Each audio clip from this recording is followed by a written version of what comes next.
ಕಿಚ್ಚನ ಅಮ್ಮ ಮೆಚ್ಚಿದ ಬಿಗ್ ಶೋಗೆ ಸುದೀಪ್ ವಿದಾಯ. ಕಿಚ್ಚನ್ ಇಲ್ಲದ ಬಿಗ್ ಬಾಸ್ ಶೋ ಊಹಿಸೋಕೆ ಸಾಧ್ಯನಾ? ಬಿಗ್ ಬಾಸ್ ರಿಯಾಲಿಟಿ ಶೋ ಕನ್ನಡದ ಅತಿ ಜನಪ್ರಿಯ ಕಾರ್ಯಕ್ರಮ. 10ನೇ ಸೀಸನ್ ಪೂರೈಸಿ 11ನೇ ಸೀಸನ್ನ ಫೈನಲ್ ಹಂತಕ್ಕೆ ಬಂದಿರುವ ಬಿಗ್ ಬಾಸ್ ಶೋವನ್ನ ಅಭಿಮಾನಿಗಳು ಸಖತ್ ಎಂಜಾಯ್ ಮಾಡ್ತಿದ್ದಾರೆ.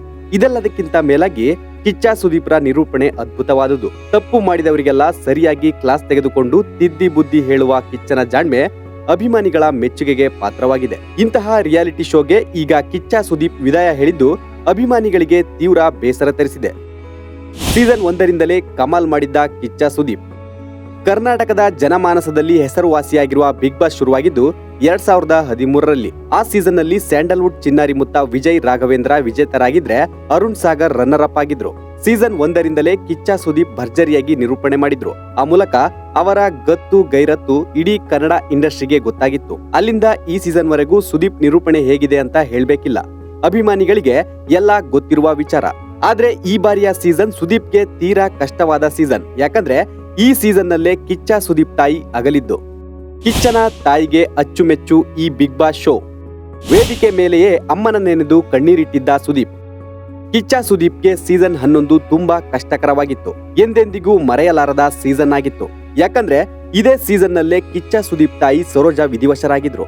ಅಕ್ಟೋಬರ್ 20ರಂದು ಸರೋಜಾ ಅವರು ಬಾರದ ಲೋಕಕ್ಕೆ ಪಯಣಿಸಿದ್ದು 2 ವಾರದ ನಂತರ ಅಮ್ಮನ ಅಗಲಿಕೆ ನೋವಿನಲ್ಲೇ Kichcha Sudeep Bigg Boss show host ಮಾಡಿದ್ದು ಎಲ್ಲರಿಗೂ ಕಣ್ಣೀರು ತರಿಸಿತ್ತು. ಶೇರ್ವಾನಿ ಧರಿಸಿದ್ದೀನಿ, ಬರಿಗಾಲಲ್ಲಿ ಇದ್ದೀನಿ, ಓಕೆನಾ? ವೇದಿಕೆ ಮೇಲೆ ನಿಂತು ನೋಡಮ್ಮ ಎಂದಿದ್ದ ಸುದೀಪ್.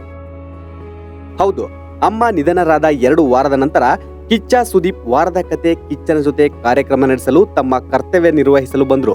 ಮೊದಲು ಬಂದವರೇ 2 ವಾರದಿಂದ ನಾನು ಬಂದಿಲ್ಲ, ಕ್ಷಮೆ ಇರಲಿ ಎಂದಿದ್ರು. ಈ ಶೋ ಪ್ರಾರಂಭವಾದ ದಿನ ನೋಡಮ್ಮ ಶೇರ್ವಾನಿ ಧರಿಸಿದ್ದೀನಿ, ಬರಿಗಾಲಲ್ಲಿ ಇದ್ದೀನಿ, ಓಕೆನಾ ಎಂದು ತಮ್ಮ ತಾಯಿಯನ್ನು ಬಿಗ್ ಬಾಸ್ ವೇದಿಕೆ ಮೂಲಕ ಮಾತನಾಡಿಸಿ ಶೋ ಪ್ರಾರಂಭ ಮಾಡಿದ್ರು ಸುದೀಪ್. ಇದೇ ವಿಷಯವನ್ನ ಬಿಗ್ ಬಾಸ್ ನೆನಪು ಮಾಡಿಸಿದ್ರು. ಅಲ್ಲದೆ ಆ ದಿನ ತಾಯಿಯನ್ನು ನೆನೆದು ಕಿಚ್ಚ ವೇದಿಕೆಯಲ್ಲೇ ಕಣ್ಣೀರು ಹಾಕಿದ್ರು.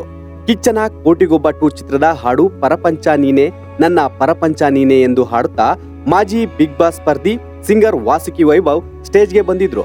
ಹಾಡಿನ ಮೂಲಕ ಕಿಚ್ಚನ ತಾಯಿಗೆ ಮ್ಯೂಸಿಕ್ ಟ್ರಿಬ್ಯೂಟ್ ನೀಡಲಾಗಿತ್ತು. ಟ್ರಿಬ್ಯೂಟ್ ಮುಗಿದ ಬಳಿಕ ವಾಸುಕಿ ವೈಭವ್, ನಿಮ್ಮ ತಾಯಿಯಿಂದ ನಾನು ಆಶೀರ್ವಾದ ಪಡೆದಿದ್ದೇನೆ, ಊಟ ಹಾಕಿದ್ದಾರೆ, ನಿಮ್ಮ ನೋವಲ್ಲಿ ನಾನು ಇದ್ದೀನಿ ಅಂದಿದ್ರು.